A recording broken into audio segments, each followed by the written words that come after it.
Pernahkah Anda membayangkan masa depan seperti apa jika komputer bisa mempelajari bahasa manusia?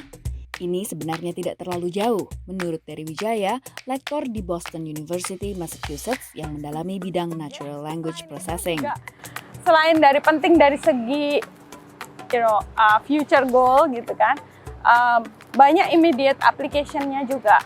Salah satunya yang sering kita pakai sehari-hari, misalnya Siri atau chatbot, atau bahkan kalau kita nge-Google, ngomong ke Google dalam bahasa orang ya, tapi Google-nya kan harus bisa nyari dokumen-dokumen yang sesuai dengan pertanyaan kita gitu.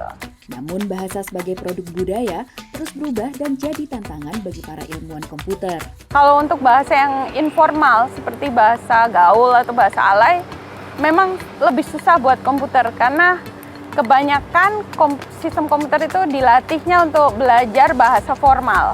Natural Language Processing adalah cabang dari ilmu komputer dan Artificial Intelligence atau kecerdasan buatan yang mengembangkan kemampuan komputer untuk memahami bahasa alami yang digunakan manusia. Bagi dari kecil, kedua bidang ini sudah jadi santapan sehari-hari.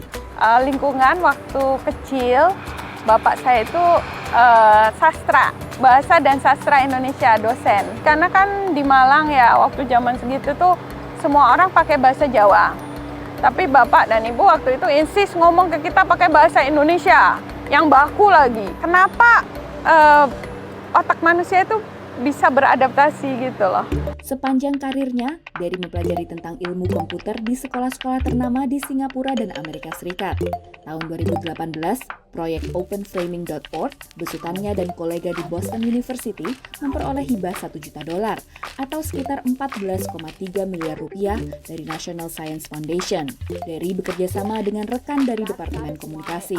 Derry and I have this idea to create a user-friendly, interactive website.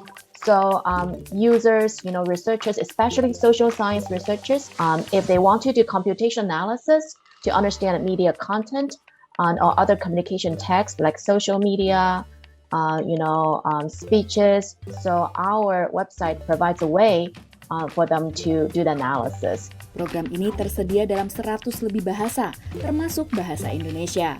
Meski berbeda latar belakang, Derry bisa menjembatani berbagai bidang ilmu. But she can always explain what she did, the rationale of the algorithms, the mechanism, in a way that even me, without a computer science background, can understand.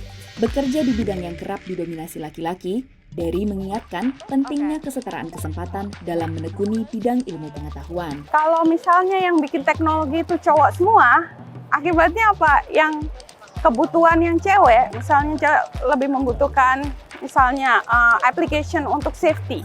Kalau yang bikinnya cowok gitu, yang bikin engineer-nya semua cowok, mereka nggak ngerti. Dari Boston, Massachusetts, Virginia Gunawan, Rifandi Astono, Supriyono, VOA.